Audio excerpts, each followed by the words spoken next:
Uang. Atau bisa kubilang money, hepeng, piti. Kata manapun yang kamu pakai, kita semua tahu apa yang kamu bicarakan. Kita lagi bahas duit, dan duit. Satu hal yang membuat dunia berputar. Tapi dari mana asal uang? Siapa yang menciptakannya? Dan apakah uang dolar dari dulu warnanya hijau?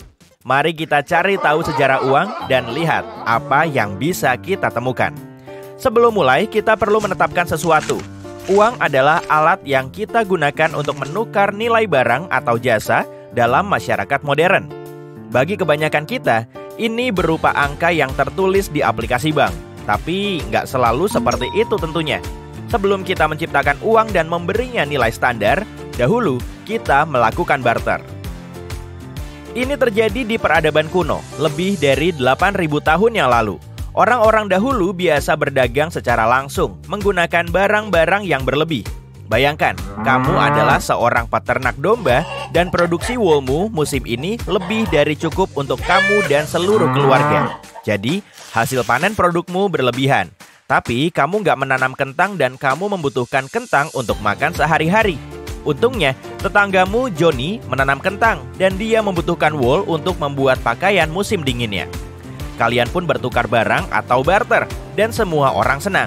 Tapi, katakanlah waktunya tidak tepat dan hasil panen Johnny lebih cepat 1 tahun sebelum domba-dombamu bisa menghasilkan wool. Terus, gimana? Andai ada semacam teknologi yang bisa mengatasi pertukaran ini.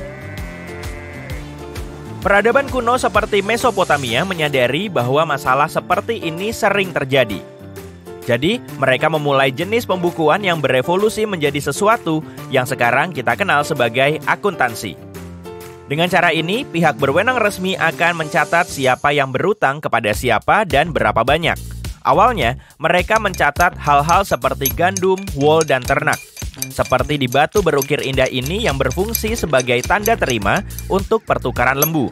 Seiring berjalannya waktu, bangsa Mesopotamia mulai mencatat semua utang dalam unit-unit akun yang terstandarisasi.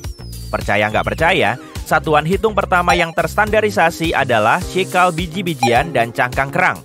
Pembukuan memungkinkan peradaban awal untuk menciptakan semacam sistem di mana seseorang dapat menyimpan nilai dan menguangkannya kapanpun mereka mau.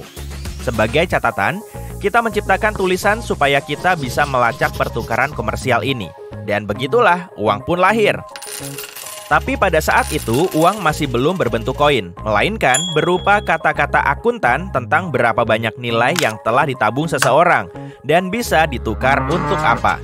Itu mungkin bukan metode yang paling bisa dipercaya. Jadi para pemecah masalah menemukan cara fisik untuk melacak nilai, yaitu koin. Jadi, manusia menciptakan sebuah cara untuk mengontrol pertukaran barang. Kamu bisa membeli sapi dengan sekantong koin. Berapa banyak yang harus kamu bayar berhubungan dengan berat koin itu sendiri. Ini adalah awal dari sistem mata uang. Tapi, lambat laun, kita mulai menetapkan nilai yang berbeda untuk beragam koin. Jadi, koin emas bernilai lebih tinggi daripada koin perak atau tembaga. Keren ya? Pada masa ini, sekitar tahun 400 sebelum Masehi, kota-kota tumbuh semakin besar dan perdagangan dilakukan di tingkat internasional. Tapi, berbagai negara memberikan nilai yang berbeda untuk setiap koin. Perak tidak bernilai sama di Italia dan Turki, sehingga muncul masalah baru. Perlu ada nilai tukar standar. Selama beberapa abad, sistem mata uang ini berhasil, tapi tak lama kemudian, orang-orang mulai membuat koin palsu, mencampurkan logam mulia dengan logam lain yang lebih murah. Karena itu, beberapa peradaban mulai beralih ke kertas, dan berkat globalisasi, tren ini menyebar ke seluruh dunia. Yang kumaksud dengan globalisasi adalah perdagangan. Perdagangan adalah cara untuk menghubungkan para pedagang dari satu sisi dunia, yakni Eropa, ke sisi lain dunia, yang pada saat itu adalah Asia. Para pedagang dan penjelajah seperti Marco Polo yang terus datang dan pergi menemukan bahwa beberapa negara Asia menggunakan kertas sebagai alat tukar. Merekalah yang membantu memperkenalkannya di Eropa.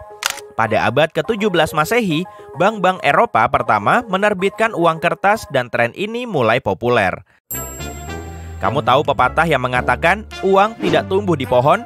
Itu karena ada orang yang bertanggung jawab atas berapa banyak uang yang akan beredar. Jadi, siapa yang memutuskannya? Dan berdasarkan apa? Peran itu diserahkan kepada pemerintah. Pemerintah memutuskan untuk orang-orang kayak kamu dan aku nggak bisa mencetak uang dari rumah. Jadi, kita membutuhkan sistem terpusat untuk melakukannya. Nah, di Amerika Serikat ada Federal Reserve System yang dijuluki Fed. Saat pertama kali dibuat pada tahun 1914, mata uang menggunakan semacam standar emas untuk mengetahui berapa banyak uang yang dapat dicetak. Standar emas masih digunakan oleh banyak negara di dunia saat ini. Ini adalah sistem referensi. Pada masa-masa awal sebelum bank sentral, jumlah kekayaan yang dimiliki seseorang dikaitkan dengan jumlah sapi yang mereka miliki. Seiring berjalannya waktu, standar ini beralih ke emas. Jadi, jumlah uang yang dimiliki suatu negara, misalnya, dikaitkan dengan jumlah cadangan emas yang mereka miliki. Jadi, kenapa Fed gak mencetak uang kertas $100 aja dan bikin semua orang kaya dan bahagia? Karena, jika itu dilakukan, uang kertas akan kehilangan nilainya.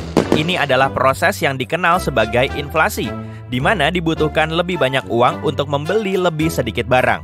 Kamu pernah melihat foto orang yang berjalan-jalan dengan kantong plastik penuh uang untuk membeli roti? Inilah yang terjadi jika inflasi tidak terkendali.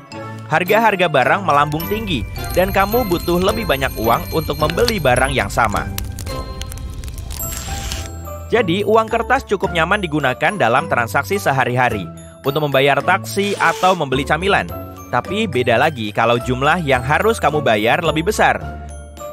Pada tahun 1950-an dan 60-an, teknologi membantu kita mengubah uang kertas menjadi plastik. Dan kartu kredit pun diciptakan oleh bank yang memungkinkan mereka mengambil sebagian kecil dari pertukaran tersebut untuk mereka sendiri. Saat ini, kalau mau membeli baju atau barang lainnya, kamu bisa melakukannya secara online dengan menggunakan nomor kartu atau bahkan HP-mu aja. Tapi, waktu kartu kredit pertama kali digunakan, sistemnya nggak begitu. Kalau kamu mau beli sesuatu, kasir harus menelepon bankmu, dan ada orang yang akan memeriksa secara manual apakah danamu cukup. Tapi, bayangin aja kalau harus memeriksa lebih dari 300 juta transaksi per tahun secara manual. Nggak mungkin kan?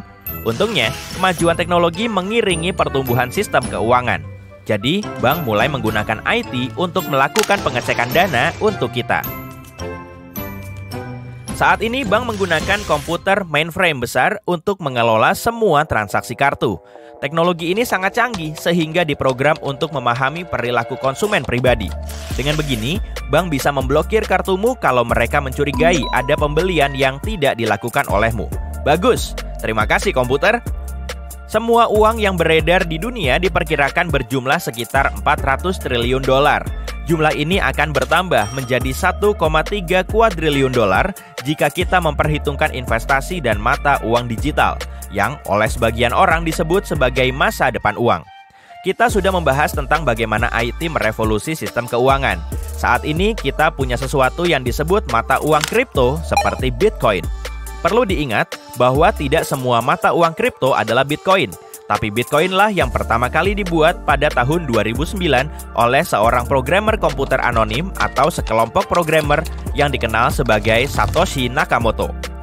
Ada beberapa mata uang kripto lainnya seperti Ethereum dan Tether. Tapi Bitcoin sendiri dilaporkan sudah beredar lebih dari 370 miliar dolar.